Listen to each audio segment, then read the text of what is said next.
darating ang panahon na mawawala tayo sa mundong ito. At kapag dumating ang panahon na yun, hindi mahalaga sa kung gaano karami ng pera ang naipon mo sa bangko. Hindi rin mahalaga sa kung gaano ka successful sa trabaho or sa business mo.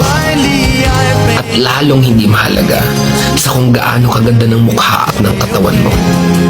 Dahil ang mahalaga pagdating ng panahon na yun ay ang sagot sa tanong na naging masaya ka ba? Nagawa mo ba ang kagustuhan ng puso mo kahit pag-gaano ka malito sa mata ng mundo?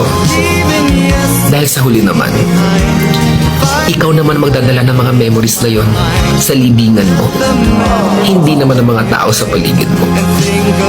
So make sure na bago pa dumating ang panahon na aalis na tayo sa mundong ito, siguraduhin mo sa sarili mo na magiging masaya ka at magagawa mo ang kagustuhan ng puso mo kahit pag-aano ka kontra ng mga tao sa mundo.